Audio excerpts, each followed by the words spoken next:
my phone. So okay. Hi. Oh, we're back. I found Robyn. I searched the far reaches of the internet and brought her back. I've updated our I don't Wonkette page to include this new link. Forgive us for the technical delay. hold on. But I think I should probably sorry. Nope, that's not that it's gonna do that no matter what. All right. I, Okay. I was I like, can should I go still into hear you. landscape? I still I see you. know, I know. I'm trying to figure that out. Yeah. There we go. Okay, cool. I have to hold it. I don't have one of those like holder things. So this will be interesting. Yeah. So yes, but we were discussing your reconciliation piece, the sense of calling it fiscal responsibility or fiscal conservatism to essentially ignore big issues like climate change, which conveniently is great for Manchin's own Oh, personal all wealth. the coal interests, sure. Um, but it's irresponsible. It's going to end up costing us more money in the long run, and that's not fiscally responsible. It's not fiscally responsible to just keep like letting everything go. It's not fiscally responsible to have this much wealth inequality because eventually you get to a point where, sure, the rich people who are already rich are, thrilled, but no one else can get there because no one else can buy anything besides the 614 billionaires in the country. I think that's the correct number. Well, they're going to they can go to the moon or Yeah, private for private space issues. Um, yeah, they I mean, love they love the moon. and Representative Ocasio-Cortez noted, like, literally, I mean, the cost every year, the related cost of climate issues, either droughts, wildfires, New York City literally being flooded, all of this has long-term like these to still in 2021 discuss climate change issues as some sort of pie in the sky, irresponsible, hippy dippy thing. Whereas no, we're addressing a serious issue kind of that's occurring right now. It's just doesn't it's Well, people think it's imaginary, is the thing. Like, they just go on pretending that it's imaginary and that, like, if they just ignore it, it will go away, which really does not seem to be happening. Eventually, people's houses are going to go into the sea. Like, it's not really a thing we can afford to ignore. We also can't, the thing is, we're actually spending that money anyway. It's not like, oh, we're saving money by not spending it. We're still spending it. We're still spending it on the exact same things. Even we're spending it on childcare. We'll have to spend it on, environmental related things. We're just not doing it through taxes, which is apparently their issue. Like, they're like, if it comes out of your pocket, it's fine. But yeah, well, because that's what we talked about, the entitlement culture concept. Or they're the ones who are entitled. And yes, people are literally entitled to things. They are entitled to survive. We're only here on this planet for a very short amount of time. I feel like, the idea that such a large amount of people should just be absolutely miserable is depressing as hell. Like, I mean, I get if, like, people believe in an afterlife and everything, they're like, oh, this is fine. I'll be doing great in heaven. But if you believe that we're only here for like the time that we're here, it should at least be pleasant. yeah, well, the idea that even so, the concept of that poor people, working people, like essentially we pay for a police force that is its primarily objective is to protect the wealth of other people and their property and their stuff. It's like, okay, well, you have two Lexuses. Why don't you hire someone to watch your Lexus or watch your big mansion or build a moat? I mean, that's what it used to be in the battle. Mhm. And but that's an entitlement. So if you even talk about it, it's like, well, doing that, what about the crime and the purge? And it's like, well, what about homeless people? And what about all this? So there's a sense of, It's less well, you're sharing. expensive to house homeless people than it is to have homeless people. It's expensive for people to be poor. At the end of the day, you're not saving money by doing any of this. Um, there's a huge amount of cost to people just being homeless in a city, or anywhere, and to that city. And we keep doing these inefficient things because we think that they're less expensive or they're going to teach people character, and none of that is true. So, Yeah, I mean, it's, and Manchin takes this, because someone had made an interesting argument of how someone like Manchin will block climate change for the interest of his own state. And as someone said, I mean, most of these issues, climate change is hitting, with the exception of perhaps Florida, mostly blue states the hardest, California and New York. And we're, despite having far more, the economic and population impact is far greater in California than in a small state of West Virginia, but Manchin is equal to a Feinstein or any other California senator and can. well, that's why the Senate is stupid. Like, Yeah. it's just stupid.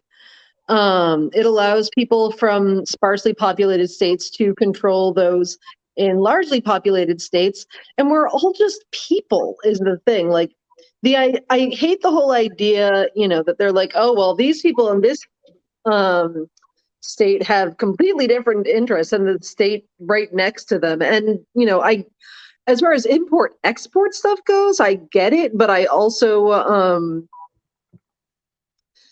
think we're all kind of human. So it's like weird to be like, well, the people in West Virginia don't want people to have paternity leave. Like, that's a weird generalization that is not specific to your, area. Or, I mean, I guess that certain environmental things are particular to areas, but eventually they won't be. And you can always just like gamble and say, with anything you can gamble and say, well, I'll be dead soon anyway. But that's usually, that's not a guarantee of anything. Well, when he went after Bernie Sanders for daring to write, even though he writes op-eds in the Washington, the Wall Street Journal and Washington Post, but how dare you write an op-ed in West Virginia, and this territorialness, like the senator from Vermont has no right to come here. And he obviously, in an even more racist and misogynistic way, was like, Kamala Harris was not allowed to come to his state without his permission, where because of the 13th Amendment, she's free to travel wherever she wishes. And the idea that you can't speak to these people, it's so territorial and insulting. Well, I mean, to be fair, he's got to be like terrified of Bernie Sanders speaking to those people. I mean, some of them are dealing with black lung and shit. Like, they've got like serious health issues. They've got serious poverty issues. He doesn't want Bernie Sanders there being like, hey, what if you weren't miserable? Like, and he did like in 2016, he did really well in West Virginia. And there's a reason for that. Mostly that those people would really like some health care and, dental care and vision care. And, they already have pre-K there. So that's part of why he's like, I don't care if the rest of the country has it. But like, they would generally enjoy most of those things. They pull well there. And West Virginia actually used to be like super lefty economically. And things were like, the main reason they went, super right wing is like because they all got like, socially wacky, and super Christian and everything. But like, there were legitimate like wars being fought by unions and workers. And so it was like generally a pro-worker kind of situation for a very long time. And, I don't think that goes away forever, Mm-hmm. sure, their other stuff doesn't go away forever either. But at some point, they might say, "Hey, I really like being, in my own mind better than Black people and women, but also I would like to eat. And that's going to take priority over all of my other social concerns that are stupid." Like, Well, that was the argument that Sanders has made. Sanders got a lot of heat for it in 2016. And in my opinion, has always been both in 2016 and 2020, Sanders provided like, okay, fine, you don't like me, but why don't you just like Pat Boone me, right? Like you don't have to like me, but like yeah. with Pat Boone stealing from Little Richard, just steal all the stuff that works. But instead, it's like no, like Pat Boone's like, I'm not even gonna do Tutti Frutti, I'm gonna do this. And so it's like, well, kind of clearly people want Tutti Frutti. People want it. Mhm. So you could at least do your mainstream, less socialist version of this, your kind of rhetoric. You could do a Sherrod Brown communication. But to me, in 2016, where, okay, clearly this populism is coming, that's what people, this sense of Yeah. the workers have been mistreated, this isn't working. And And it's either going to be used for good or feeling, it's going to be used for evil. yes, Donald Trump is kicking your butt on populism. That's horrifying. This guy who was famous for firing people. So, what, but instead, to me, the ultimate was like the choice to do Tim Kaine was to basically say, we don't like Sanders for whatever reason. Maybe had good reasons to not like him, but we hated him so much, we're not even going to we're going to pretend that never happened. And none of this was happening. And it is any other election. And we're going to pick Tim Kaine as the vice president, not a Sherrod Well, I Brown, think the not someone calculus. who had a sense of Yeah. I'm a bartender guy and here's what we can do and I can communicate this stuff to you. Because I mean what you're saying about the calculus, because to me it's like the argument that Sanders has made has been, when you poll these issues, they are popular. When you go to the states and you say, hey, would you like X, Y, and Z? They want those things. They will vote for those things. That's why in South Dakota, they legalized marijuana. And then the Republican governor was like, oh, no, that's crazy. You can't have that, and overruled the people. Yeah. There's in Florida, when they put certain things on the ballot, the people will overwhelmingly vote it, while then at the same time overwhelmingly voting for a Republican who disagrees with all those things. Yeah. Same ballot with a Rubio vote. So it's clearly a communication issue. And I think Sanders has said, how do we break that out? And Republicans have kind of said, well, we need to make Sanders and AOC and Tlaib, and it's great when they're women. That's awesome. And even the Jewish guy, that's great. We can kind of make them scary. We need to make them as an identity scary. And that will make you forget about, I might agree with what AOC is saying, scary, scary, scary. To get before but she is a woman, and specifically a woman who I think would reject me. Like, exactly, like they're playing on that, and then at the same time, Democrats aren't holding the line on it. And so, to me, what infuriated me about Manchin's little snarky comment to Sanders was, he talks about the 52 senators who have serious misgivings about throwing money. Again, most of them are Republicans who would oppose. But also, literally every problem is solved by throwing money at it. Yes, and he then, unless you're growing your own food, but you need to, even with that, you need to buy seeds. Like, yes. I can, hypothetically crochet myself some clothes, but I would need to throw money at yarn.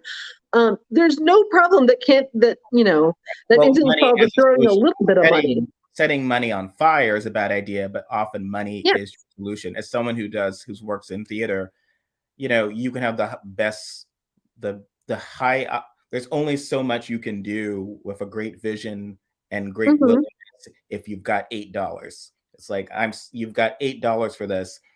There's only so much you can do with it, and I think people don't like to hear that. Yeah. But Manchin ended this with Sanders talking about some self-identified Democratic, independent socialists. So he's going to try Manchin, who who spends 90% of his time saying, I want to, here's me, I'm bipartisan, I'm French kissing Mitch McConnell.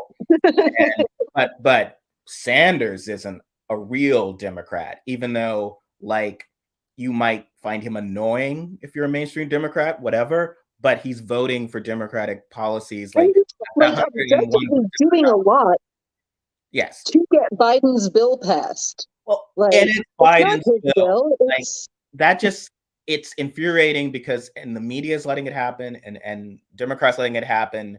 This reframing, it is gaslighting. It is fraud of saying that this is, Bernie Sanders invited AOC up to his house in Vermont. They got high one weekend and said, "Here's our Build Back Better agenda." Because frankly, that would explain Build Back Better. It's like, that's awesome. But anyway, this is somehow their crazy socialist scheme. And I was like, this was on Biden's goddamn website all of 2020 when when Sanders was, again, Sanders lost to Biden and he's advocating for Biden's agenda. He's not the one like, okay, I lost, but this is what this guy, this is what he ran on when he beat me. He said, let's do this. Is, more rational. They kept saying, oh, well, we need Joe Biden because he's a moderate and, he'll convince all of the moderates to do stuff. And no, the moderates are still not convinced. Yeah, or the centrists. I don't know. I think moderate is such a ridiculous term. It's a term of not, what does that mean? And Republicans have benefited from moderate being defined as taking away your abortion rights nicely. Yeah. If you're a trans woman, not literally bullying you like Marjorie Taylor Greene, but I'm still not going to let you function in the world, but I'm going to do it politely. And so that gives you a moderate sense. Trump benefited by the perception of being a moderate compared to Ted Cruz. People don't really, if you remember 2016, saying, he's non-ideological. He's a deal maker. Cruz is crazy. He's a true believer. He's going to do essentially everything we saw that's happened over the past 4 years. But I'm sorry, I'm angrier than usual this week, Robyn. It's just, and people give me heat about this and hitting Democrats, but I'm like, why would we trust? Why do you just tell me? And I'm going to vote. I voted for every election, every 2 years. I am there. My wife and I sit down and we look at even what's this, like extra tax for taking garbage out on Tuesdays or the Wednesdays. I'm there every time. I just want to know why your average person would vote for people who are lying to them, because you're lying to them if you had a whole primary and we've discussed this, right? Like, I get it. You can't come out and just say, look, Republicans kick our asses, and all we can do is get a cabinet and put in some judges who are particularly non-offensive, but we can function.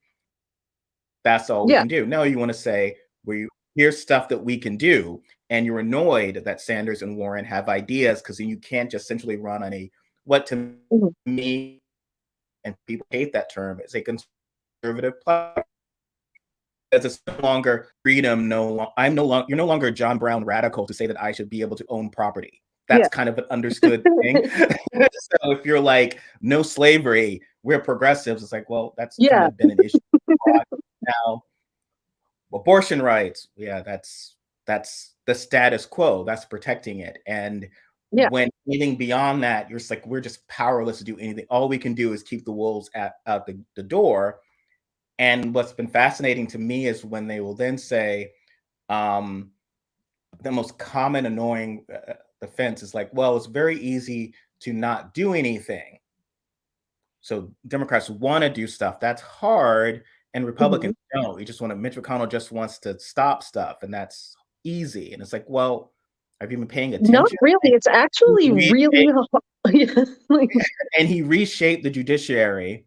He's, at the state level, Republicans are taking away, abortion rights, passing voter suppression bill. They're actively doing things. So this idea that Republicans just say no is, to me, a cop-out. But Yeah, no, they're absolutely doing things.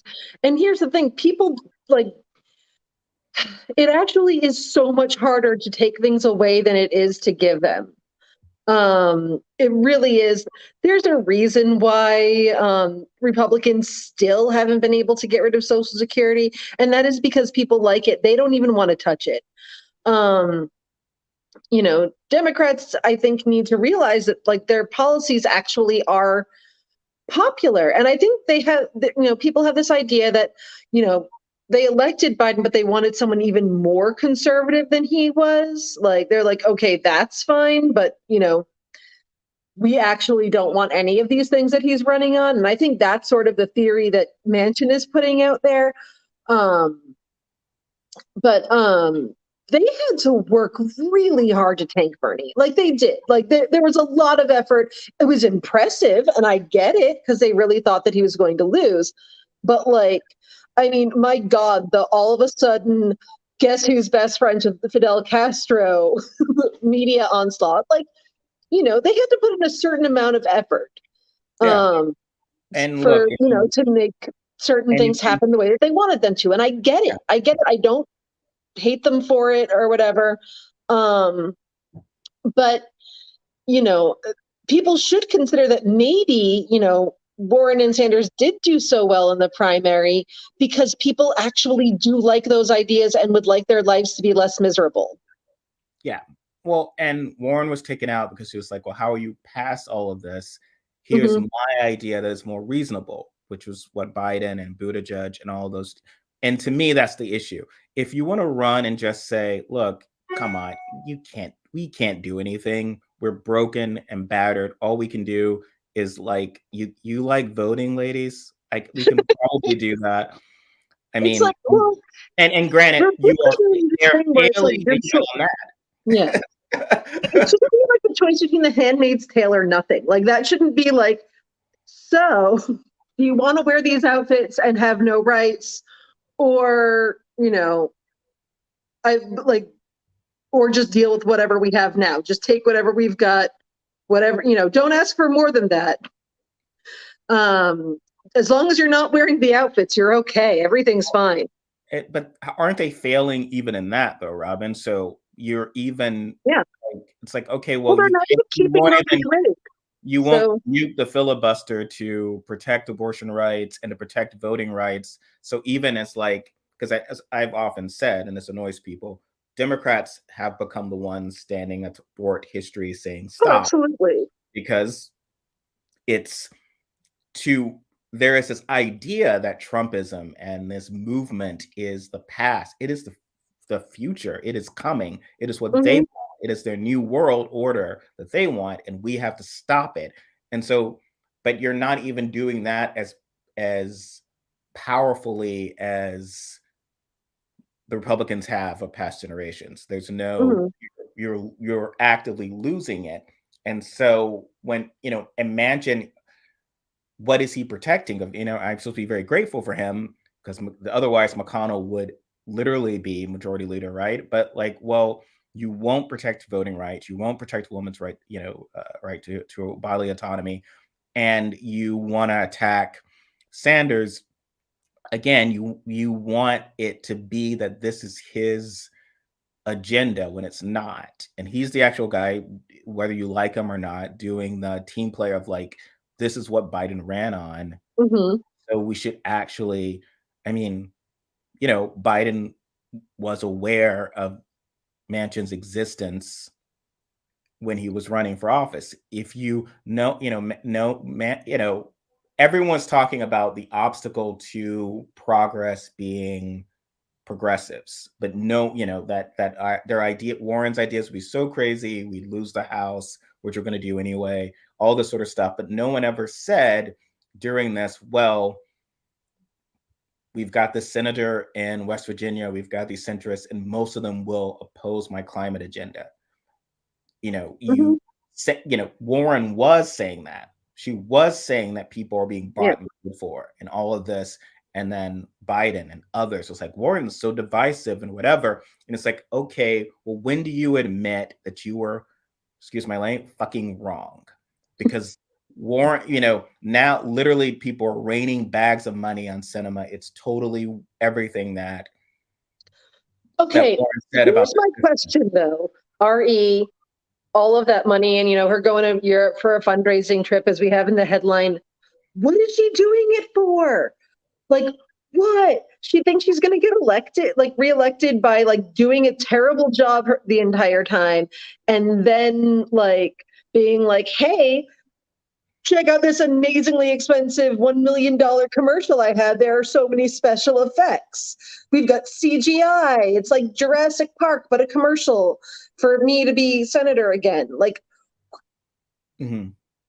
There's no better advertising than actually doing a good job at your job. Like, Yeah, how much money does she need? I don't know how much money she needs. I don't know. I mean, once again, you'll have to bear with me on a slight media diversion. There is the film Malice with written by Aaron Sorkin, starring Alec Baldwin in his most gorgeousness, and it is essentially where some people watching this will have seen the ad, or he talks about he's a board certified doctor or whatever. I am God, big speech, and it turns out that he was working with this woman played by Nicole Kidman, and essentially he butchered her so that then she could sue the hospital and then get $1 million that he would then share with her. So it's like, but you're you had all these credentials you just listed in that previous scene. I think that in your career, you would probably have made more than $500,000. So part of it's like, well, what are you selling out for? So I'm like, over the course of your career, certainly you could, but I mean, granted, you don't make, in theory, you don't make a lot of money as a senator, right? You have to have some ancillary. You have to have a book deal. That's hard to write. She's not a particularly But she compelling. doesn't get to keep that money. It's not like, she can go out and buy like 12,000 new Shoshana dresses or whatever. She's getting wined and dined Like, now. That's and certainly fun. cool. That's fun. But like, oh my God, I can get people to take me out for like whining and dining in non-COVID, times without having to be like, hey, I'm going to screw over the entire working class. Like, Yes. there Well, are ways. again, to borrow from the producers, let's pretend for a moment, Robyn, that you are a dishonest person. So Hold on, I'm going to be quirky. I've got my daytime tiara right with me. So, I think this is tough on my hair straight. But someone had mentioned that cinema is someone who never, perhaps never had actual money, grew up poor. And so for this job that might pay, I'm assuming, like, let's say $170,000 a year or whatever, and she might not find it that engaging. Someone's like, look, tank all of this stuff for us. You're going to be guaranteed to be on these boards after you do your one and done. And, it's five, like, even if you're like, I think Paul Ryan was on a board. He was making, you can make $1 million a year. That's the type of money, arguably, for someone, as they say, who's never had much money, would be in their, like, cinema, dishonest person. I have no, I can't. I don't, as a person, I don't like to speculate. I also like to speculate about someone's motivations in a particularly negative sense. But everything she's doing, she essentially is running a sort of producer's campaign. Like, you'd have to be wanting it to fail, because there's no way. It's like someone said, well, her plan is that she will get reelected with Republicans and independents. It's like, oh, in 2024, and a 2025 is when she's up. I think she's up in 2025, actually. Like, so we've got a few more years of this crap. She's got 6 years. I think it took a while to get. She was in the 2018 elections, and then I think they took a while to count the votes, so she was like a little bit later getting on. But if she's up again in the presidential year, and she's not helped Biden, like, her fortunes are tied to Biden. If Biden carries to Arizona, in 2024, she will win. And it's also like she seems to also think that all of this voter suppression around her, like that Republicans also won't be like, oh, well, thanks for all the fish and everything you've done for us. But Well, well, like, we're also except saying that your Kirsten election was Cinema, except Kirsten Cinema. we'll also say that your election was fraudulent and Kelly Ward is now senator. Like, of course they'll do, like there's this sort of um fantasy that she could probably still get reelected. So she must be. I think she's sort of dreaming in that regard. So, but I mean, I saw something recently saying that like if she ran against her number one primary challenger, she'd only get like 22% of the vote. So I don't know that it's working out that well for her. Robyn Galega, yeah, his name. He's a really compelling gentleman. I almost said young man because I'm incredibly middle-aged. That nice young man. But he, I had reviewed for the AV Club the HBO documentary 4 Hours at the Capitol, and I have not read that yet. And oh, thank you. Yeah, he is. He's interviewed. He's he was there. He's interviewed a lot in it. He's was in the military, so he's talks of thinking about it as a Marine, like essentially, what am I gonna have to do if these folks come in? So he's a very compelling person.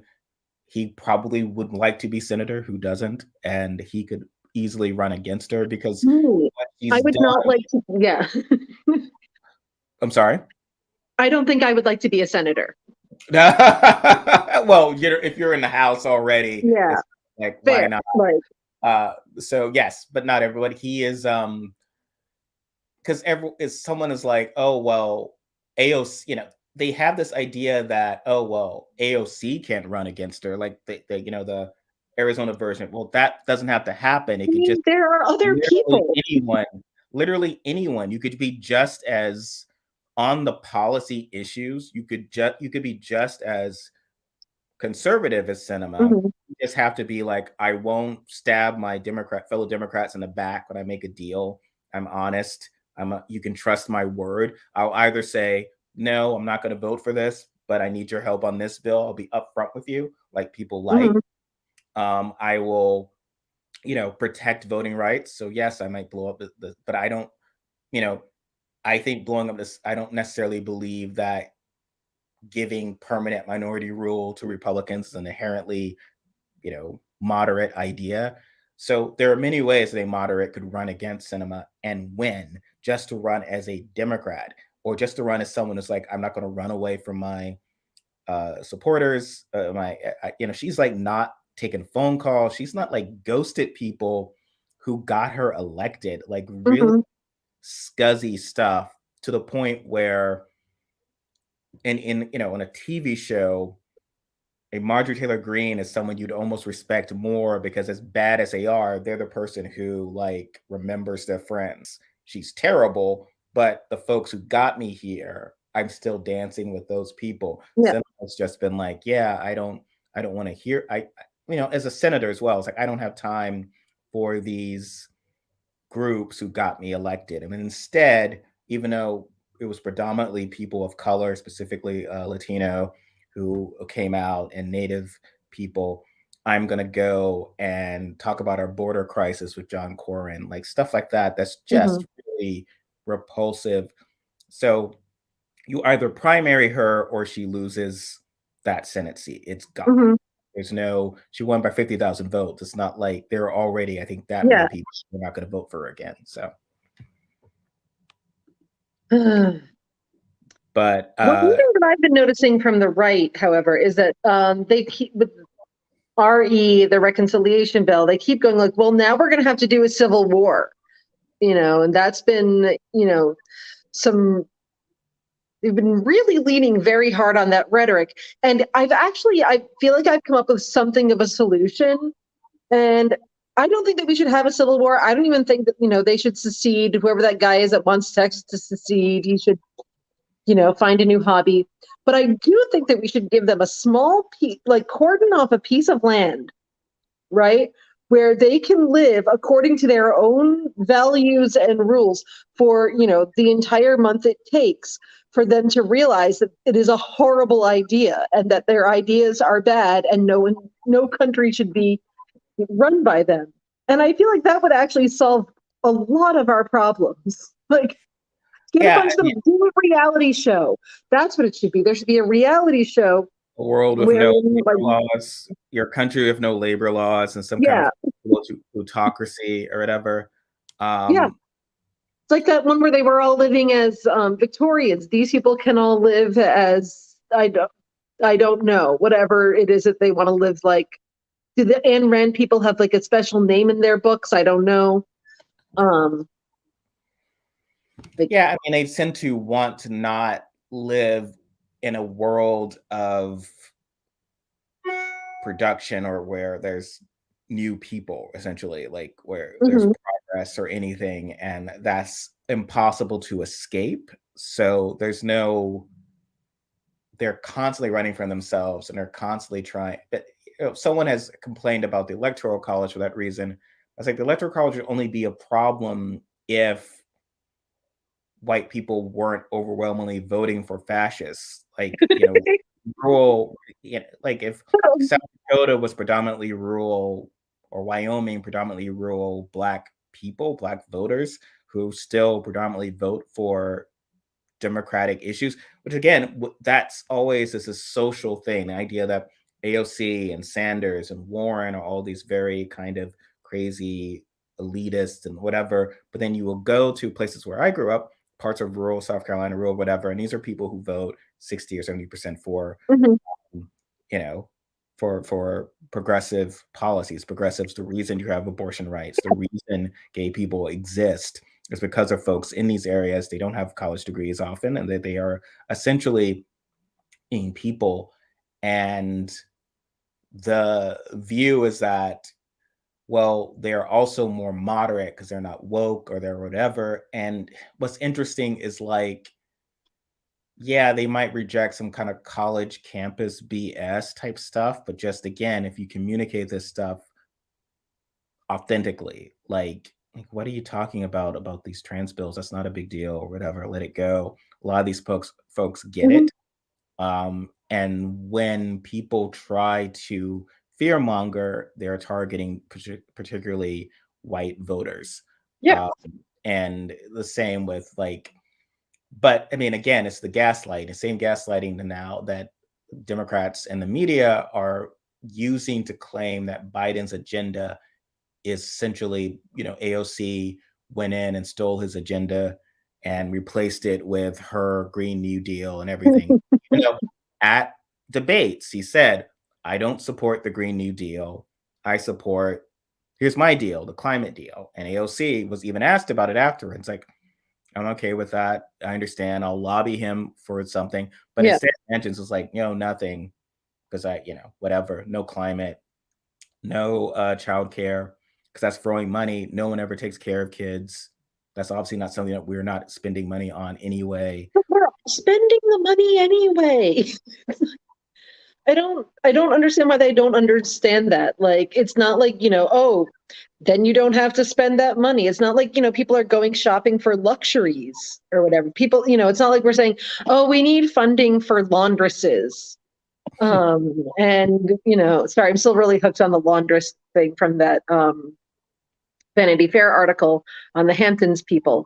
But like, no one's saying that. No one's saying like, oh, let's have public funding for luxuries.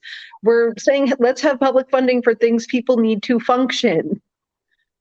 Or more efficient. I mean, these are people who wouldn't probably support public schools. That debate came up. They don't support a lot of these issues that well, they actually want to get rid of public schools is a very big thing among the right. Like, there's a lot of them who that is actually one of their goals. And they've become more open about it, and they've latched on to critical race theory and trans people running the halls to justify, yes, to your point of getting rid of that sort of public. John Birch Society, which is apparently back, is very open about it. They're like, no, we want no more public schools. And the problem is, I think, it's like they don't want public schools. They definitely don't want publicly funded college and community college, but they also want to only hire people who have been to college, regardless of whether or not that college experience has anything to do with what it is they're hiring them to do. And I don't understand how that's supposed to work out. Yeah, I mean, there's perception. I mean, part of it is inherent class bias and even racial bias, right? So the idea of I want the person at my retail to be you, a college educated woman, which will mean often a you white come for money. And that was often what being educated meant. You were it's almost like sort of finishing school. Like you're gonna be able, you're gonna speak certain a way, you're going to have a certain agreed upon frame of reference and everything. And it's interesting, conservatives again were the first to be like, oh, well, that's indoctrination, which they, the part of college that might make people more open or more, to certain social issues that they'd have attacked. But the indoctrination is huge beyond just a social indoctrination of like how you speak or how whatever, because essentially culturally no one wanted these working class non-college educated people. You didn't speak the right way, you didn't present the right way, and it was a way of excluding people. So again, to me, making it a public, you don't have to get certain degrees I think there's a benefit and a public good in having a frame of reference, educating things, learning. A century has passed since, or maybe just 50 or 60 years or so have passed since the days where you needed a high school degree to get any sort of decent job. And I think now at least some degree of, as you said, either there's been degree inflation, and I grew up with, hearing, oh, employers don't care what you actually majored in. They just want to know that you got through it. And that is legitimately horrifying, given how much it costs. And that's also people are supposed to go into debt over this, so that like an employer who isn't even going to pay you the living wage can be like, oh, well, they got through it, so we know they have good character. There are so many ways to met the right people, you did the right stuff and whatever. And part of it's incredibly racist and biased. So like at Google, first at Google say, we don't care where you went to school or all this sort of stuff. And of course, if you're Black, it's like, well, you already don't hire us. And those are certain ways to ensure now we have we have no way of suing you, right? Because now when you hired kind of the clueless, I knew someone who got a job at Facebook who had none of these qualifications that a Black colleague had, but was not getting anywhere, would not get picked up, because they would then talk out of, oh, you've had no coding experience, none of this, none of that. It used to be very, and if you were and it's why in a certain way, any sort of government job and all the issues people have about government jobs, in a way for Black people specifically to get into the middle class, because there were very rigid rules. You did this job for 2 years, you made these points, whatever, you got promoted to this, you got promoted to that. It wasn't suddenly like, oh, this person fits our corporate culture. To some degree, it was, fair. Yes, it was an understood sense of, which of course, and then of course Republicans came in. Well, they don't want clear rules. They want, people to do things on a whim. That's why, they'll cry about cancel culture and, oh my God, these poor innocent people who don't know the right words are getting fired and losing their jobs over cancel culture. But they're still like really into at-will employment. So for me, if I was like, I'm truly concerned about these people losing their jobs for no good reason, I would probably be like, hey, maybe people should only be fired for just cause. Mm. But And they don't actually want no, that because then they can't fire people for discriminatory reasons and get away with it. and it's so frustrating to me as well, because it's my day to be angry, is that so there's all these rules that young Black people have to follow. And if you don't make those, and if Hmm. you screw up, you're in jail by 19 or whatever. And yet, you know, you will get major, despite all that, living in that world, you will get all these tweet threads and it'll go viral Hmm. from conservatives, even, of course, many moderate Democrats, essentially the white man brigade, being, oh, wow, that 18-year-old. So we're talking about someone born like in after 9/11. That kid, wrote something. He said the N word a bunch of times, or he like shared nude photos of that he's grabbed from some classmate's phone and sent them around. And now he doesn't get to go to Harvard. Granted, he's not going to go to jail. He'll Yeah. probably go to another school and his dad's uncle's friend, because all the connections, all the Oh, inherent yeah. wealth of being a white guy. That's the I real do not affirmative have. action. The real affirmative action is, oh, hey, our dads know each other from the club. I mean, I've benefited. My wife who's white. I mean, I've known certain things of like, oh yeah, my friend is in this. Do you want a meeting for this play or this thing? I mean, those connections that I would not have had in Hmm. any sort of way. I mean, that is sort of an implicit wealth to that. And so then to whine, oh, I don't get to go to Harvard because of this. Oh, it's the worst of cancel culture. And to your point, it's like they don't even want to know. So Megyn Kelly, who loses her job, and before she whines about how she didn't know, oh, I'm 50 and never knew about the history of blackface, so I made this stupid statement. And then she's on Bill Maher a couple years later saying, I'm pulling my kid out of that public school that talks about white supremacy and all this stuff. Well, when is your kid supposed Where to are you ever learn going to learn that? that this Um, stuff is bad? You want them to be deliberately ignorant and deliberately racist, and then they will reach this point in yeah, their life and they will make a mistake, and then it will be well, why cancel culture, why hold it against them? And it's like, well, no, why you're 19 and like sending n-words to your classmates? F you, man. Like, you should yeah, have no, known. you don't get to, be That's what they they tell the special kid in treatment. Harlem. That's what they tell the kid on the street. It's like, your parents should have told you all the rules of engagement with our civilian military Hmm. that wanders the streets, that like you should have crossed and done this and tap danced a certain way and not rose, because otherwise you would have gotten shot. Those are all these rules you should understand. But God forbid some rich white Hmm. kid doesn't understand not to come to Which class as Michelle Obama with blackface or whatever. Like, what? I grew up a lot, we're not, like in the 80s and 90s, and I was aware of that from like elementary school. Like I was 11 years old and like yelling at some people about some shit, which I'm not going to get into right now.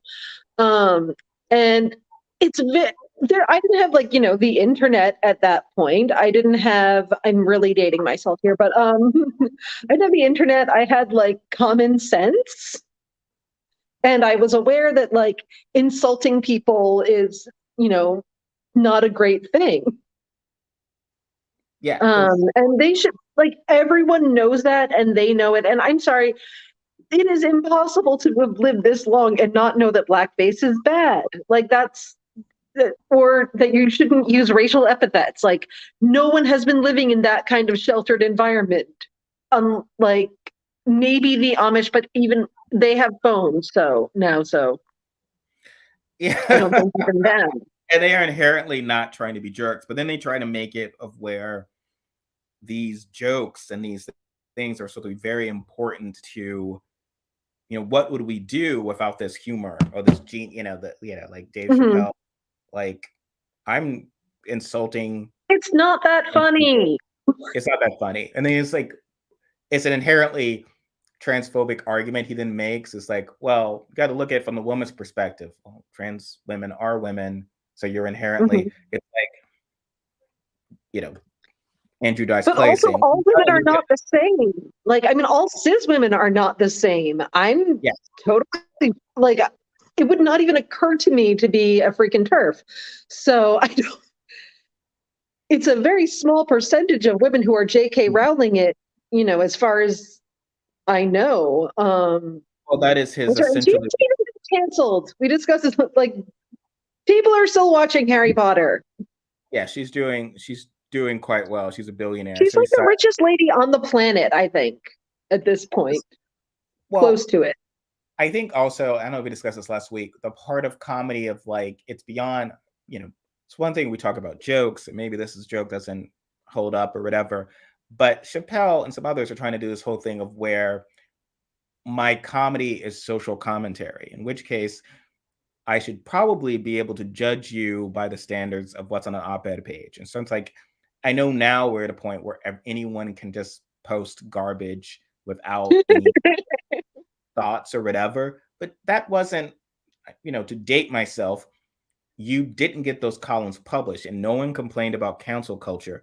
I mean, again, there's like stuff Mhm. out there that I know for a fact, even when I was interning, letter to the editors, like, well, this is garbage. You don't get, Yeah, no, because I could just throw it out. This is crazy talk. Like generally you there's had this, some very freaky ass letters to the editor out there. I've seen some. yeah. And They're not good. you should be able to have, you need to have a point and it has to be able to be supported and everything. And so like stuff where he's saying, hey, uh, look how well, um, Caitlyn Jenner was, people started calling her Caitlyn Jenner when she asked, but no one took so long for people to call Cassius Clay Muhammad Ali, which is just not, That was it's, another time. I yeah, mean, it's an inherently, but it's like like, it's such a bad faith argument. It's essentially a Donald Trump. It's essentially Trumpism because it's a bad. It's like those. He's essentially. I was, I saw that and I saw that line. It's like, my God, that's like a forward from someone's cousin, right? The F forwards of emails, yeah, the racist stuff of like this happened and this. It's like, well, those are, it's a complete false equivalency.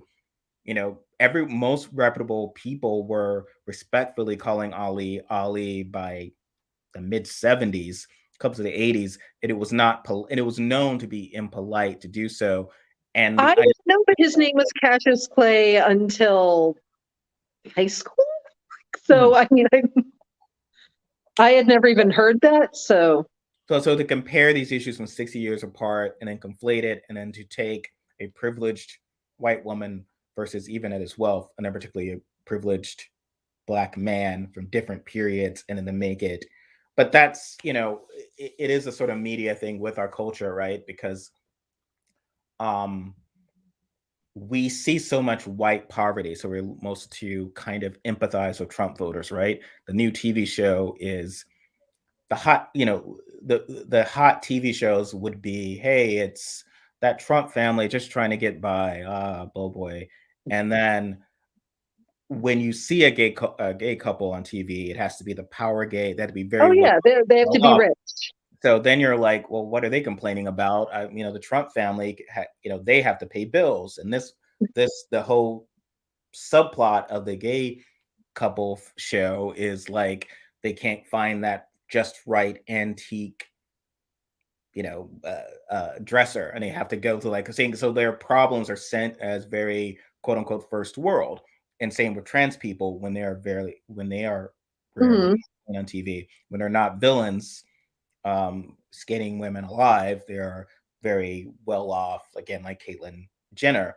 Yeah, And I noticed that, I watch a lot of HGTV because, of course, and it is such a great implication of our insane um, income inequality. Like all of these yeah. home improvement shows, it's right there, but we're not supposed to talk about it. So it'll be white couple after white couple with their $1 million budgets and so forth.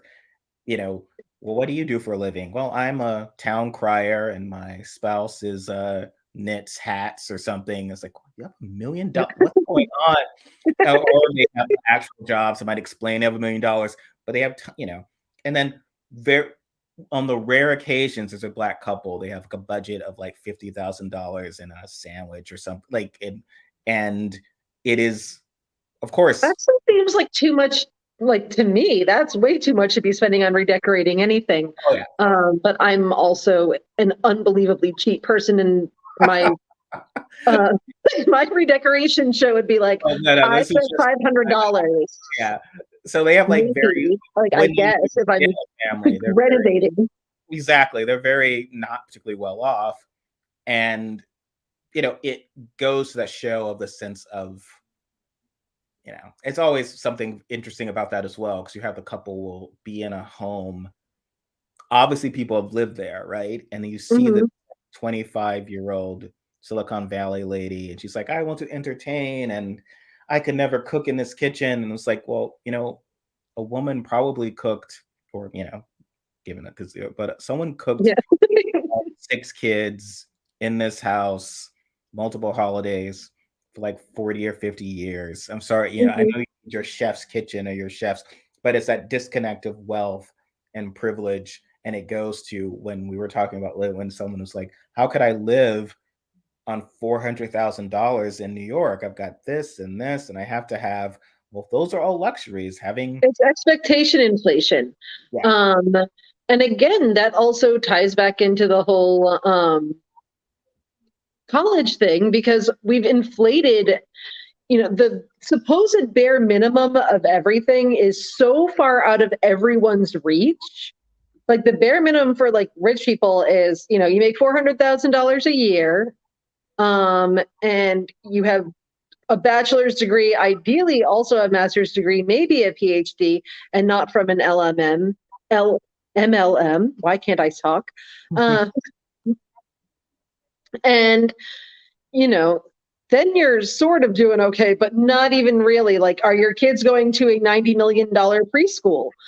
And so it just keeps ratcheting up. And the more that happens, the more impossible it gets for anyone to do any kind of,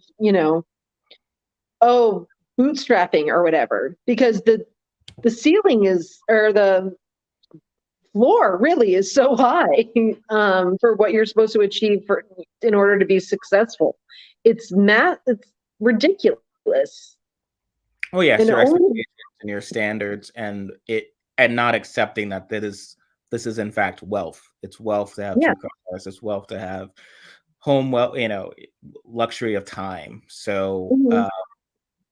idea of like, oh well, my mom made my prom dress, or my mom did all this stuff for me, or she drove me around, Mhm. or whatever, because it was a home where the father could, or one parent, doesn't have to be, but one parent could afford to not work and Yeah. focus work entirely, because it's still work, but obviously not work inside the home, do all, because those are all jobs. And it is very difficult. My wife and I try to figure out how to do, there's a lot.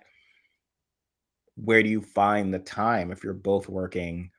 um you do need I mean, we all need childcare Yeah. for certain cases or whatever. Oh, I know what I wanted to ask you about. Mhm. Um, the paternity leave is for pussies shit from yesterday and the day before. Yeah.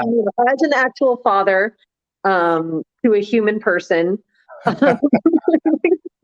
Yeah, I'd written a bit about Judge's thing about, it was interesting. So I was surprised the media kind of like Washington Post immediately, which is sort of frustrating. It's like Republicans attack his paternity leave.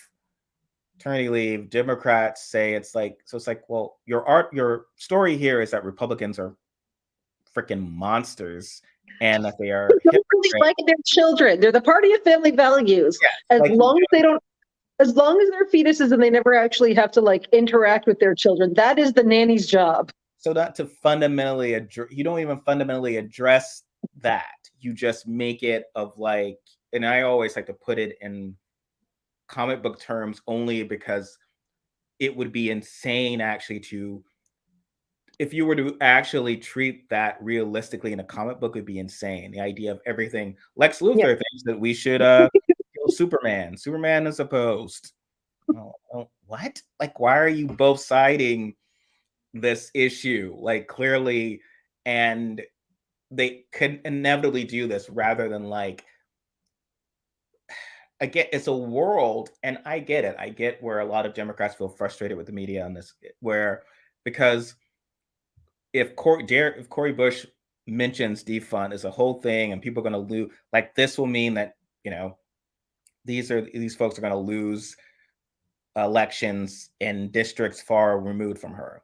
But if Republicans insult families objectively, all right, well, let's explore it. It will have no impact. Nothing Yeah. you say will ever have an impact. So it's just, it is, you find up, it's like such a weight. It's like, how do I, because there's just no, you're in a battle that can never be won because these guys can do whatever they want. And then they, Here's the thing. The only reason it works on Democrats is because Democrats have agreed to that rule. Like they've agreed to, oh, this one thing can totally destroy a person. Howard Dean laughed weird. And they're still sort of, in that reality, whereas Republicans are like, walk it off.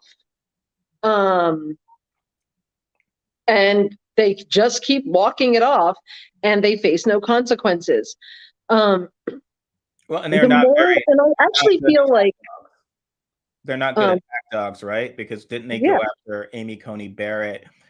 They preemptively said, if you talk about her religion, if you talk about her kids, because she had adopted, you're a terrible people. And the Democrats were cowering about it, and they still went on it. And then, of course, she shows up and does her whole, just so you know, I'm a mom, and here's about my kids, and here's my religion, and here's why I'm in. Well, lady, you're mentioning this at the job interview. So if you're mentioning at the job interview, now is it relevant to mention? It's like, it's understood that, like, if I'm interviewing for a job, I can't ask your religion and your stuff. But if you start talking about it, I'd be like, well, why are you telling me about your crazy cult? Like, can I now engage you about the crazy cult? But they proactively did that. So Democrats held back on presenting her. Because they play by the rules, because they think that if they keep playing by the rules, they'll set a good example for the Republicans who hate them and want to be nothing like them. Yeah. And, they're going to keep some adherence to norms, which does not. Yeah. And that was kind of what I was getting to, because the idea of Republicans, again, who I think are very good at the spinning, and it sounds like I'm praising them, but I mean, here's a very good at this messaging. Because if a Republican transportation secretary, even a man, but definitely if she was a woman, the Republican, and Democrats have been attacking her as being MIA, Republicans would have been on Fox News every day. Well, she's with her family, and this are these Democrats attacking her. This woman's with her family. To be a People magazine of her with her kids, and Democrats some Democrat would have been fired. Some Democrat would have done something of like, oh, I never should have attacked this lady for being MIA. But here, it was like, yeah, we're going to, Republicans are going to attack Buttigieg for this, even though they should have been held, and they would have been held responsible if Democrats it was an unknown issue, not an issue, but a known fact that he had newborns. And so I was even wondering, and maybe I did forget, but I was even wondering, like, why is Cotton where everyone suddenly attacking him? Because he was once sort of the golden boy. And I thought it was because they think that he is going to be more of a challenge for them in 2024 or 2028, more so than Kamala. They feel like she is Hillary Clinton. I don't think they just like asserting their toxic masculinity. Like, I think that's really more of it. They're like, hey, I'm super macho compared to Pete Buttigieg. Like, aren't you impressed?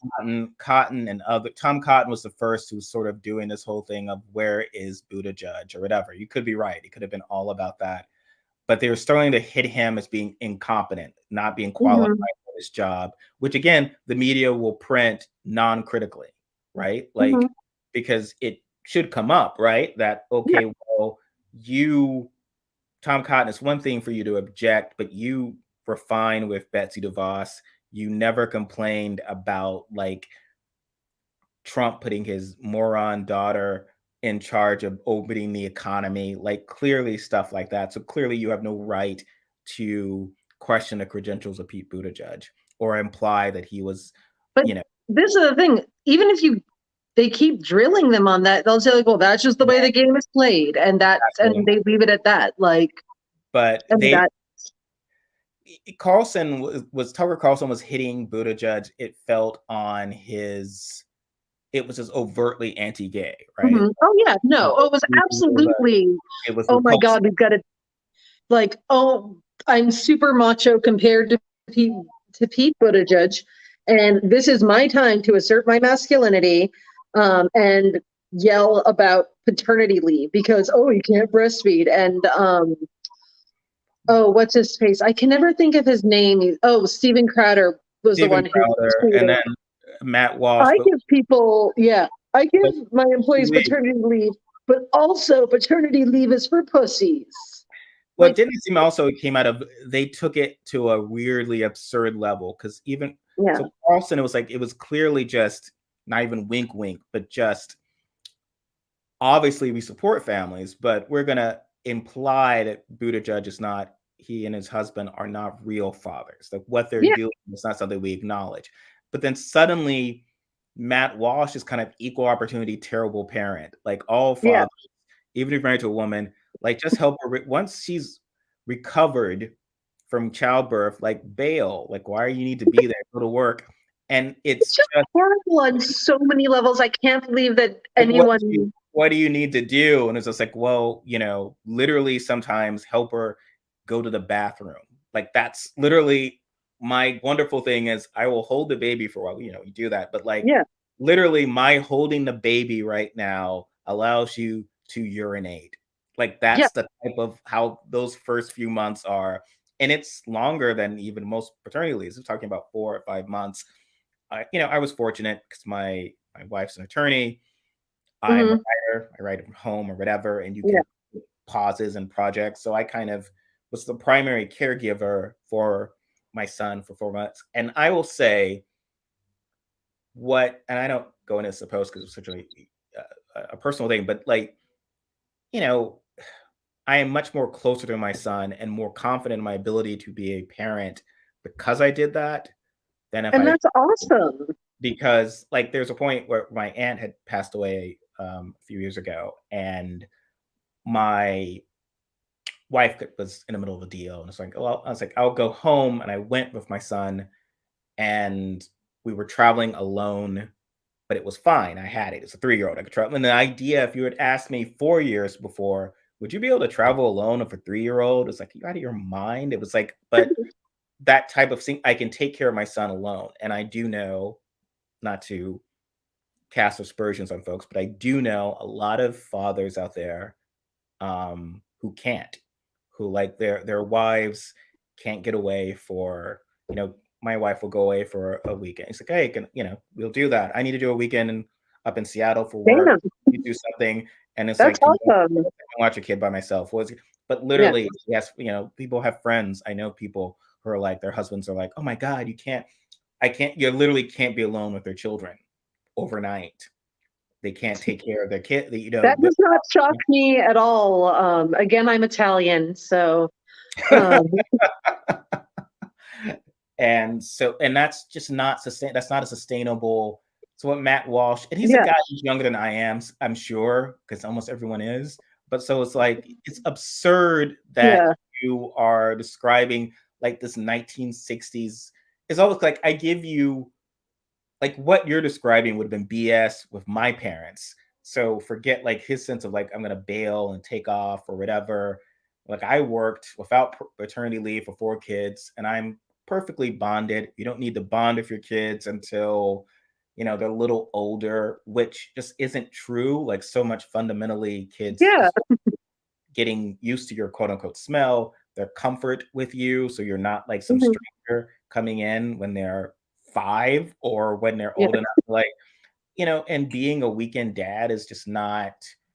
And they're the ones who get, like, by the way, go on their like crazy ass tirades about, children need fathers. And feminists are making it so the children won't have fathers, but they also hate paternity leave. Yeah, So they like, don't actually want the fathers to be around. yes, They exactly. want How does that make sense? Like, that is what, when you're talking about being a father, what is this magical thing? So Walsh and others who probably will still do Mhm. that, and they've written that. I think I've Yeah. seen stuff from him Oh, about they've all written it. they Oh, women want to destroy the father. I there, which like No, They must believe that it's all some sort but of my presence as an authority figure.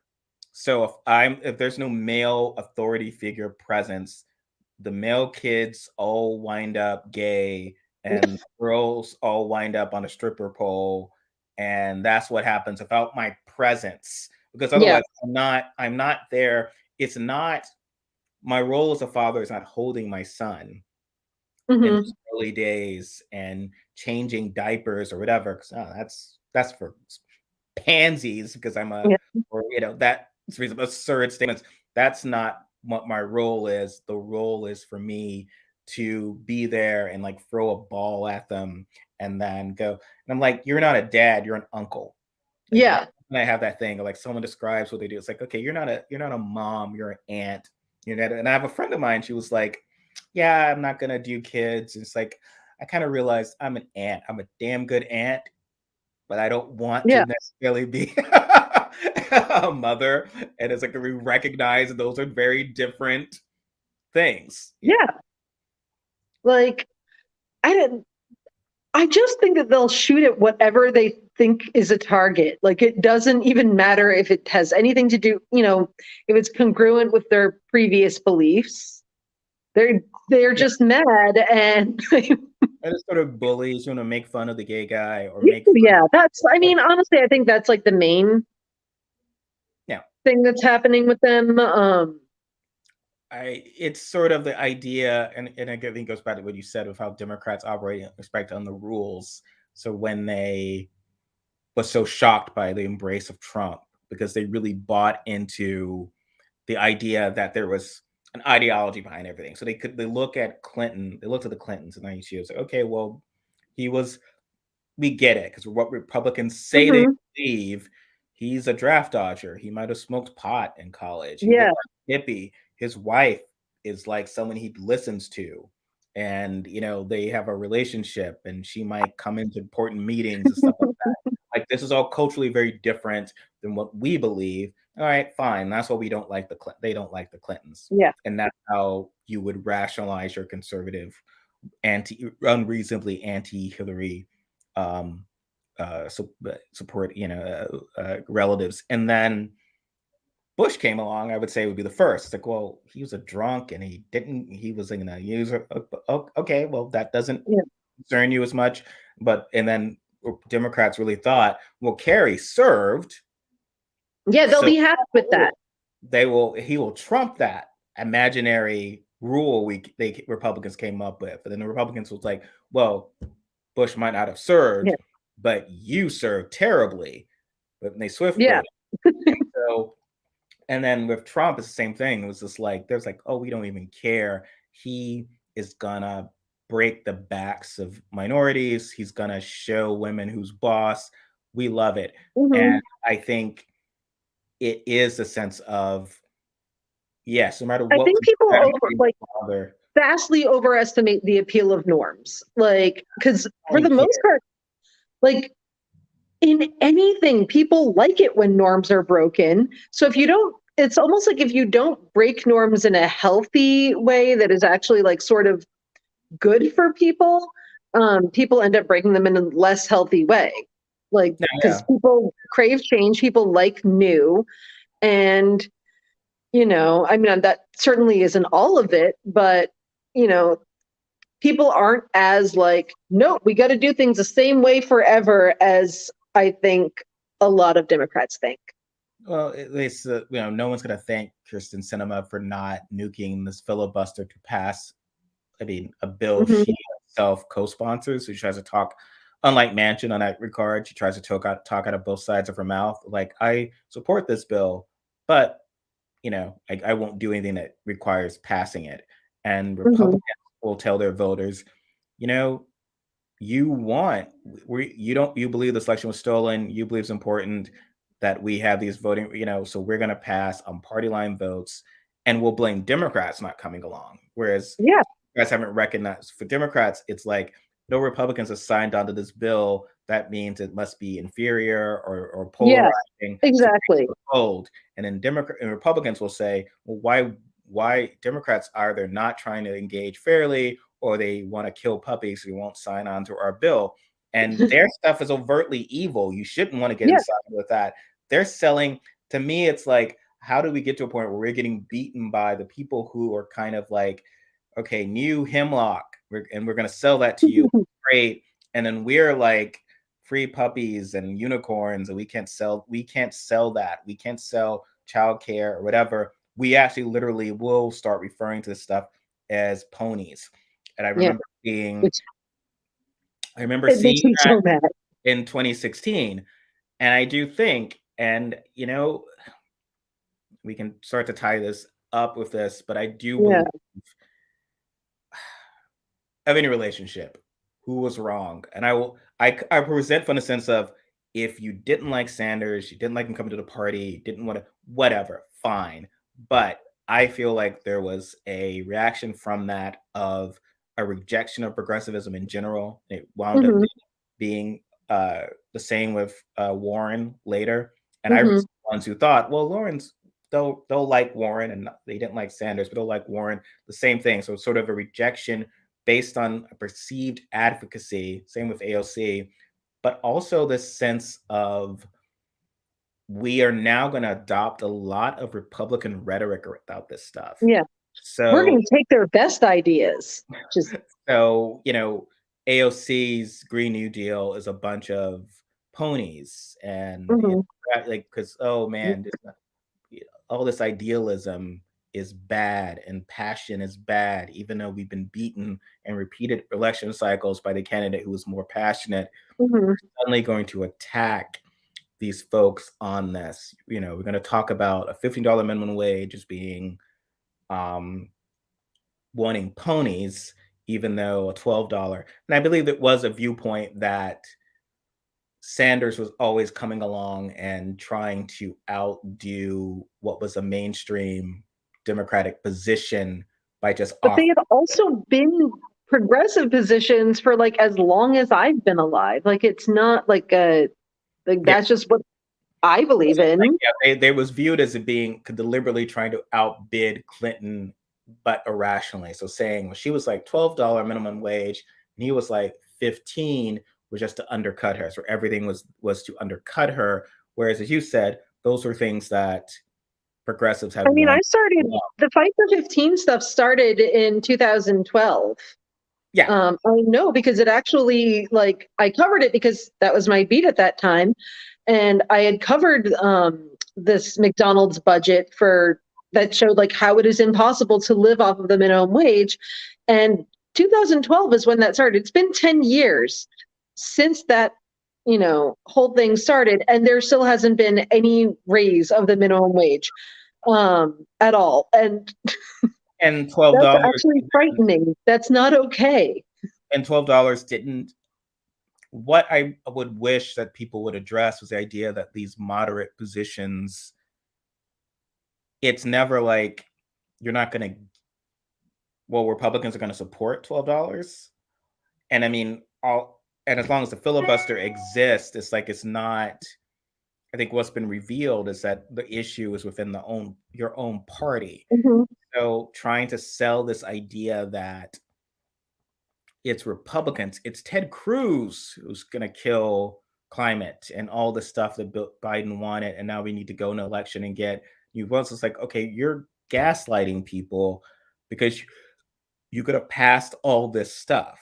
The only reason Mhm. you can't is because of World Traveler, Cinema, and Manchin, and Mhm. you need to address that. And to me, and it's a common issue. I've been hit by this by moderates on our site and others that, well, kiss their butts that they are even Democrats, and then, get more Democrats, as if, well, why wouldn't Connor Lamb want piles of money? Like, why wouldn't he want all this attention? Why wouldn't Yeah. he want the ability? You haven't shown that there's any, Raphael Warnock isn't on Meet the Press every Mhm. week. Why would he, where is the incentive to play ball? You're conning us Yeah. on this.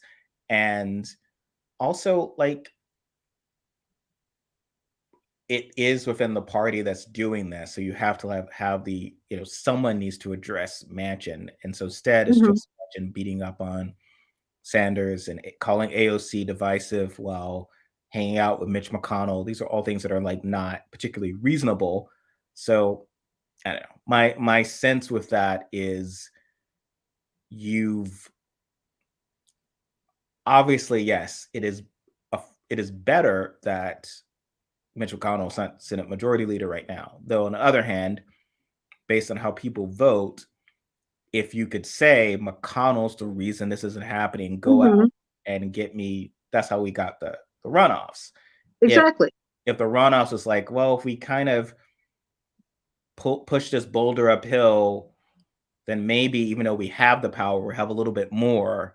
It's not quite what it's just not human nature, and people get frustrated by that. And I think the reckoning has to be on, well, you're letting this be defined. This Manchin is better for your party, saving the Democrats from themselves, saving them from trying to actually believe in stuff. So I think that's going to have a lot of long-term damage. And what I we, mean, then vote Republican. If that's like, if like what Manchin like wants is what you want, then vote Republican. That's the only option I can really offer anyone. That's and I just want to say I find the whole pony thing to be freaking sociopathic. I think it is disgusting to refer to people having health care as like you want a pony. Screw that. People need like that's disgusting. That's a horrible, horrible thing to do. And every time I see someone doing it and thinking it's cute, I I oh they yeah, go in my list and I hate them forever. Like I'm just like, you know what, you're an asshole. I don't even believe that you if they had the normal, the Rockefeller Republicans, you would be a Rockefeller Republican. And I don't believe that you care about people, even sort of. oh You yeah. just think that the Republicans are tacky, and that is your issue with them. So, It's like folks who are like, look at all these bill. It doesn't matter what's passed. It doesn't matter the effective impact on people as long as there's the perception of achievement, to sort of like mhm, your own resume, and this perception that oh, look at us, we're working with Republicans and we're doing stuff and we're being mhm, sensible and we're going in. But like, okay, well, whose lives are you saving? What fundamental benefit is there other than your own power? Because then it just seems like, again, that's kind of sociopathic, similar to folks who, try to lecture people and they get upset of like, oh man, you know, why can't we do something about, the people who literally try to overturn our government, or the people who are um, trying to remove abortion rights, and everyone's like, "Oh, you babies, you're throwing a tantrum." The Veruca Salt is the one, because that's what when I someone mean, compared our friend Claire to Veruca Salt, just for being like, yeah, after a bad week where literally her human rights were being stripped away. People are acting like she's Veruca Salt at, wanting more because she's saying do something right now. And why should I vote for people who won't do anything right now? And obviously she's still going to be someone who comes back. She's still going to be someone who votes, but she's just like, why would I don't tell me what is changing. Tell me what you're doing to mhm, help. Because right now it is a sense of, are we keeping you in power to say we're going to fix something? Don't worry, in 2022 will be fixed. And I mean, I was really kind of pissed where suddenly you had Democrats fundraising off the Texas abortion law, because it's like, no, no, no, you were already paid for that. yeah. Like when you I get mean, I'm money, sorry. you should be fixing this now. Shouldn't people? I'm sorry, but people just need to freaking throw down like LBJ style or whatever, and just tell Cinema and Manchin, you know what? If you want to screw us, we will find some way to screw you. Like I think that's the only way Well, I mean, forward at this point. there's the belief that she has all the leverage. They say, well, she'll be a Republican, which is fundamentally If Well, you so what? believe She that, can't change parties, right? Can she change? I mean, she can, but like, well, it fundamentally, there'll be a you're recall. you're Because telling me. So here's my thing. You're telling me that I need to vote for. I need to put up a Manchin cinema. I need to show up as a young black person. I mean, but young, I need to show up because democracy is at stake. Nancy Pelosi just told me yesterday. So did Schumer in emails. Democracy is at stake because Republicans are doing, and they list all these horrible things the Republicans are doing. Like I need to vote, even if I'm not happy with what Democrats are achieving or whatever. They at least aren't these guys. These guys causing, are the empire or whatever. But if some random person follows Kristen Sinema into the bathroom, she'll be pissed and become evil and vote for and suddenly join an overtly fascist party that tried to overturn like to me it would be like, look, there's a lot that annoys me, but I'm not gonna suddenly be like a weird thing of where Princess Leia yells at Han Solo, and he's like, "All right, fine, I'm gonna go join the Empire because you yelled at me." Like, well, that's a weird. Doesn't It's not have a realistic reaction to anything. well, So, because here's the thing, we like the right in general is very, very babied and treated as though, oh my gosh, they're porcelain dolls, they could break at any moment. And so therefore, when even Democrats are more conservative, they too get the, oh no, we have to do everything we can to appease you, or else, you'll go and do something crazy. And I I actually don't think that that's true. it's not true. Well, it's fundamentally I think untrue it's, in this sort of an excuse.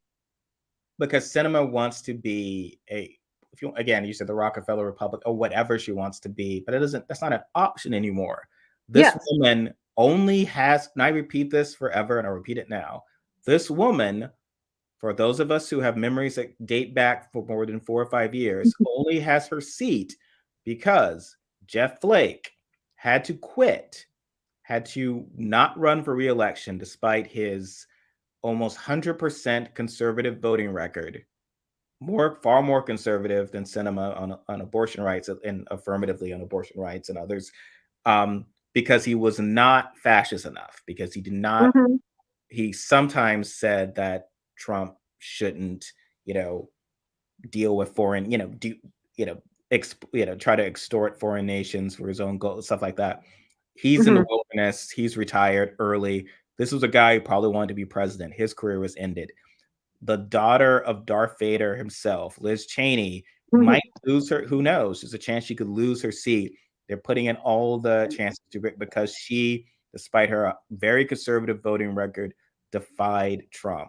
So you're telling me that there's a future for Sinema as a Republican in that world? What would she have to do also? Like, she voted to impeach Trump twice. So what would it's like in a gang movie or mobster movie, it's like the former cop needs to really, you're gonna have to shoot one of your partner, something to show me that you can be trusted for flipping or whatever. And so they're not going to. And if they did, they're not going to the caucus. And if they did, it's like, well, they are also fascist. So they would choose, if we can't make the affirmative case, and if we are trying to get people to vote based on being a Republican is overtly fascist, then maybe we're not saying like, we're just saying we're going to hold you accountable for certain votes, show up for your votes, do certain things. But Manchin's attacks are like he doesn't fundamentally believe in democratic policies. Yeah. And he's gonna make it as if and I can end on that. I just him bringing up the whole independent socialist thing. So Sanders isn't a good Democrat. Sanders is a socialist, even though Sanders is essentially going to the mattresses to pass the guy who beat him his agenda. This is Biden's agenda. It's not Sanders. And it's Manchin who is trying to tank Biden's agenda and basically say, let's not do anything. What's the rush? As if he's never politicked in his life, right? Like, here's the rush. If you do nothing, your voters will not support you. And, all that will be left is a bill that, for a few roads and bridges, that Mitch McConnell agreed to let you Yeah. pass. And quite frankly, it'll not be the things that Democrats need to run on, which are the things that people can, that actually substantially change people's lives Mhm. and that they can notice. I do think that people need, it's one thing to say, like, hey, don't fear government doing some stuff for you with your money, because that's just all of us pooling together our money in order to create, in order to spend our money more wisely. If we never do anything that people can actually notice, because, you know, if you're just, sorry, I have a frog in my throat, and my neck is really stiff from holding up this phone. If you don't do things that people notice and you're just spending their money, of course they're going to be like, well, that's wasteful. Mhm. But if you do stuff with the money that is like, hey, actually going to improve their lives and make their lives easier, they might be a little bit more into it, Yeah. Well, Like yeah. no one's going to be that like, yes, we need to take care of the roads and everything, but no one's going to be like, oh boy, it's really coming together for me now. The road is somewhat better. Yes, the road, my bad job that I don't have children with. Yes, it's a very corporate, the bipartisan one is very corporate friendly. It's what corporations would sign off on, of course. And again, when Manchin talks about 52 senators having issues with it, he should know that, you know, probably 40 to 50 of the Republican senators oppose it just because it will be Yeah. something Democrats can run on and win against them. And if you are assuming, Manchin continues to assume good faith from Republicans despite any action of that, while never assuming good faith from a lot of the women of color Hmm. in the Democratic Party. So I think for a party that relies so heavily on people of color, it's probably not a good look to have one of your most powerful people for the past years be this white guy who affirmatively has little to no respect for women of Hmm. color, who blocked a woman of color from a cabinet position because she was too mean on Twitter and stuff like that. Like that is, those are things that should be. That's up there, frankly. What he did with Nara Tandon was up there with almost as bad as Tom Cotton blocking a I woman mean, who. I don't really care for Neera Tanden, but like, Well, I mean, it is um, well, just block, you can block someone for any number of reasons, but it to be mhm. like she wrote mean things and then later Yeah, talk about no, she definitely, it I think, was absurd. terrible in other ways. Yes, but I Like, think those are also none of the things that any Republican would have an issue with. It's more of like, yes. we don't like that you are suddenly that, and I think that's probably why it's like the only way to take this person down is to make it a big, um, Yeah, she's not nice to Republicans on Twitter, which it's just, well, I mean, that's, but we can tie up on that. Is sort of, yeah. isn't that the cancel culture? I mean, it's just like, okay, well, you're complaining about cancel culture, and literally you blocked someone because of mean tweets, and then Hmm. somehow, Well, but because what they those, really mean by cancel culture at the end of the day is conservatives having backlash for things that they do and consequences for things that they do. It doesn't have like when should, they try to, you know, well, they're yeah, allowed to do whatever they want. They're supposed, that's because you would think like, yeah, so sure, like probably in high school before things get too far, some of those kids should learn while you're complaining about cancel culture. They should learn not to say certain things because this prominent woman of color got canceled, like for that specific reason, no matter what you might think of her politics, for that specific mhm, reason. So surely it matters, but it doesn't. I mean, and again, this is Manchin saying my lesson from uh, white supremacists trying to kill us in the on January 6th was that I need to be nicer to Republicans, mhm. the people who tried to kill us. I need to be nicer to them. And oh, we need to be nicer in our rhetoric and what we say. And so who's going to be the first to fall for that? It's like, oh, this woman of color Mm. mean tweets about Mitch McConnell. Same to like Katie Hill, who somehow, I'd written about this, not written about it, but like tweeted of like, I'm still trying to understand how the House wound up with rules where within 9 months of her first term, so it was around October of Katie Hill's first term, Katie Hill is no longer, she's had to resign in disgrace from the House. And Lauren Boebert and Marjorie Taylor Greene are still like, I literally don't Because understand. Democrats play the game and they go, oh, you know what? That's all it is. I mean, honestly, it's, you can decide to, like, You have to do it. It works in Republicans' favor that they don't play the game. It works for them vote wise, and they're never punished for it. So, like, you know, it's up to Democrats if that's what they want to do. And in certain cases, yeah, get the hell rid of Cuomo. He was super embarrassing. But if that's what they want to do, then they don't get to be like, oh, Republicans aren't abiding by our rules that we made up. We got rid of someone. Why can't you get rid of someone? Like, that's, yeah. You're the only ones who want to follow those rules. So, and someone had tried to explain to me, it's like, well, there's very specific, granted, somehow she was also the first person, these are ethics rules related to, because I'm previously a very gross man had been clearly sexually harassing women in his office. So, okay, we need to have some ethics rules for this. And then a woman somehow who gets impacted the first time and is arguably consensual, but we're going to somehow write this rule because we can't tell the difference between consensual, a bad idea. I don't think it's a great idea, but consensual relationship between a staffer and a supervisor, and clearly a man who's a predator from like the Cuomo, like we can't tell that difference as Democrats, so we're going to write this ethics rule. So this woman falls for it. But like, why are there no ethics rules? Like seems like there's House ethics rules of like, oh, the person who forgot to who empty the coffee didn't make another pot of coffee. That violates an ethics rule and you have to leave. But like, why you overturn the government, you know, an election, repeatedly tweeting false information, bullying staffers, like there has to be rules about this, right? If there's not, you should want to write them. You're in charge. You need to get out. And instead, Democrats will try to get poor people to give them money for try to beat Marjorie Taylor Greene and like a 60 plus Republican.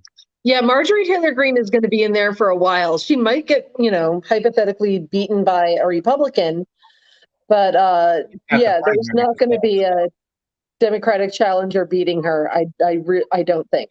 It's like a waste of money. Well, Democrats have this thing of trying to like, all we need is more money to remind people how evil Mitch McConnell is, and it's kind of like, I don't know, it's sort of. Or you could just do a better job of pointing that out, like.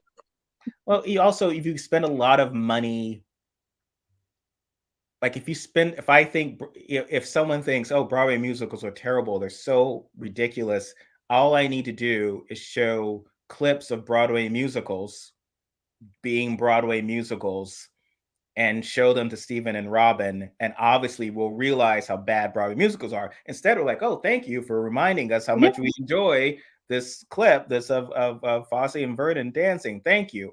Let's go out and see more Broadway musicals. That's what happens. Democrats fundamentally believe, I need to show you, because here's they're not making the affirmative argument against McConnell. They're just saying, here's all this stuff he does. Here's Rubio being Rubio. That's enough. We're not going to try to do anything. It's like, I'm just going to show it to you and that'll do it. And like, they do it with DeSantis. It's like, oh, DeSantis cares more about this and about that. It's like, well, his supporters, you need to think he's making calculated efforts. And so, but yeah, I wish I could end on a more positive note. You know what? Here's a positive note, because you want the Rocky Horror GIF for the thing. So I was in the shadow cast in high school. Can you guess who I was? Riff Raff, because I'm magenta. Of the two of us that who were you? I was Columbia.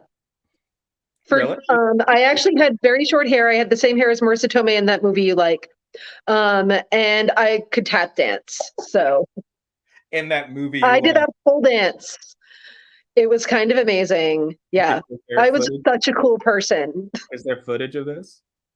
No, no. And I'm glad because the outfit involved hot pants, which weirdly I also wore for a production of Comedy of Errors. Um, We should see you tap dancing, I think, at some point. no, my tap shoes are in Chicago and they don't really fit me anymore for some reason. So I need new tap shoes, but also no. I think All right. what we're ending this on is Yeah. that if you want to see Robyn tap dance, there's going to be a link below. First vote to see Robyn tap dance, and then contribute to Wonkette Yeah. Robyn tap dance to replacement fund. Thank you again so much. All right. Thank you, Thank you Rose. guys so much. We'll see you around. Sorry about the technical difficulties.